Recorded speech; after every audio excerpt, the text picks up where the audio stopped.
Hello there. Today's walk is about 9-10k around Ladybower Reservoir, and do you notice anything different? Well done, got a new hat. It's a Tilly Airflow ATM6.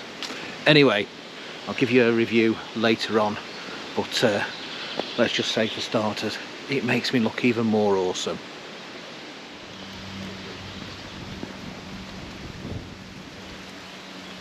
It's going to be a beautiful day walking around this reservoir. Just look at that.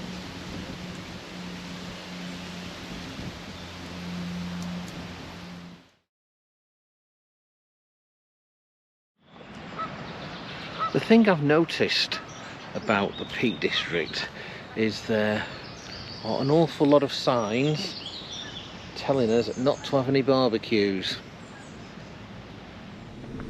Today I'm following the Ladybower and the Lost Villages trail, the yellow one, and of course, love a few site safety rules, can't beat them. I'm walking around Ladybower Reservoir the anti-clockwise way, and the first mile or so is a very pleasant wooded area with lots variety of trees, and it just feels, I find it feels really nice to walking through beautiful woodland, see all the life and vibrancy of the woodland around you. And that's whether it be winter, autumn, summer, spring. So much good vibes coming from the trees. Just feels really awesome to be walking through a forest. So I'm going to enjoy this bit. And to my left is the reservoir. But yeah, I was going to say I'll get back to you, but I vowed not to say I'll get back to you when I was filming any videos. But well, I'll just use that phrase. I'll be back soon. The pipeline runs across the reservoir. It's all gated.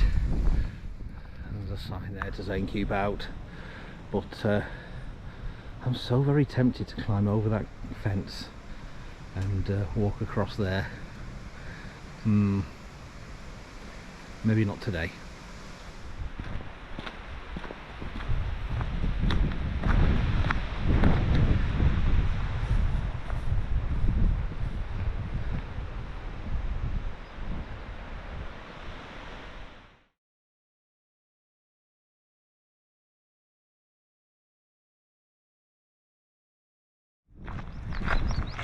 Quite a gentle route is this,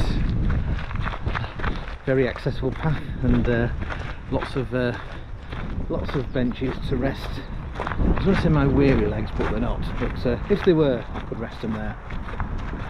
Much of this trail is very accessible, however there are the odd places where it's not as accessible, particular things like these steps. And I thought I was going to have a nice steady low level hike. I've got a lot of steps I need to walk up. Hey ho. To me, Ladybower Reservoir is starting to look a little bit empty. Well, not empty, not as full as perhaps it needs to be to keep us going without any hose pipe bans this summer. So yeah,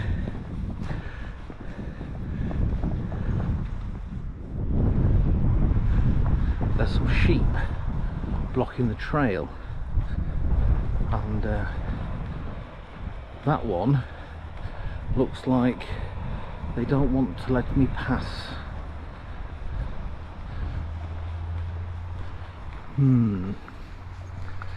Perhaps they're Gandalf and I'm the Balrog, and he's protecting its fellowship. Oh no, forget it, they've run away.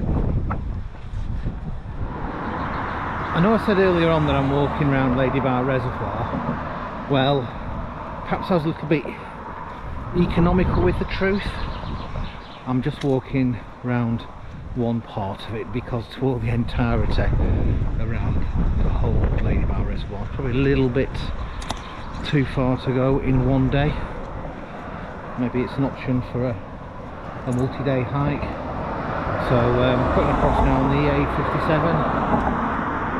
on one of the dams, and walk back to the car, which is about 2 or 3 miles that way.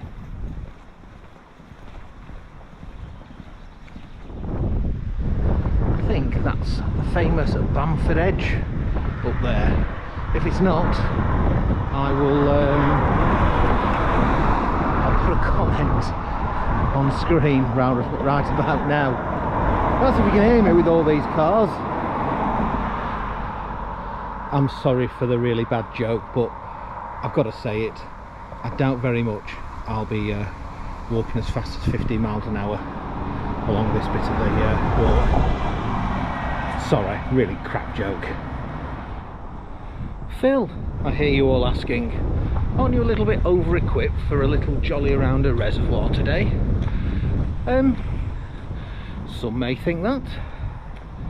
I'm wearing my my 3/4 season Brasher boots, got my trekking poles, I've got plenty of water, emergency rations, got my waterproofs, I've got my my warm jacket, bivvy bag, not got my storm shelter, not got my rope, but you know, what's the risk here?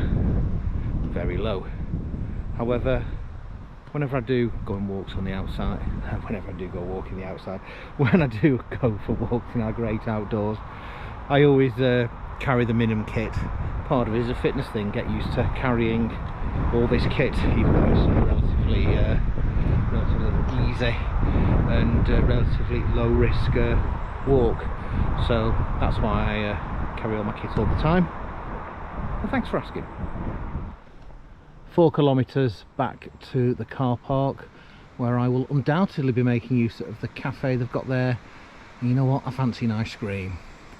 And yes, another site safety sign to remind us it's dangerous here, how to keep safe, and what we can and what we, well, it doesn't say what we can do, it says what we can't do. Phil, I all hear you asking, why are there so many safety signs on this relatively low risk trail you're on today? Well, that's good you should ask, because my background, I'm an environmental health officer, and my day job is as a Associate Director of Health Safety, Environment Wellbeing, Quality. So thinking it from a professional perspective, would I be advising to have all these safety signs? Well, somebody who loves the great outdoors, and part of being in the great outdoors is that element of risk and that element of your own personal resilience and personal responsibility. I would say there is no need for these safety signs. However, they've put a set of rules there, so the powers that be may want just to remind people what they shouldn't be doing, perhaps to ensure that everybody enjoys the path, for example, and doesn't cause problems like fires, because they're very, very keen on having no open fires. But a lot of the safety signs to me are part of the claims defensibility put in place by lawyers just in case somebody has an accident and they want to resist any claims. Have I mentioned how much I detest seeing barbed wire in our great outdoors? If I haven't, I hate it. In the 1940s, this area was flooded to become a reservoir, and we can start seeing it's quite low. Start seeing remnants of the village. Apparently there were 10 households that made up this village. Well, I'm nearly at the end of today's walk around part of Ladybower Reservoir. Done nearly 9 kilometres in just under 2 hours. The total ascent's been about 140 metres, give or take a little bit when I finally stopped the app that was tracking me. So, what have I learned today? I need to get fitter. Have I achieved my aim? Yes, I've been in the great outdoors for a few hours. So until next time, thank you.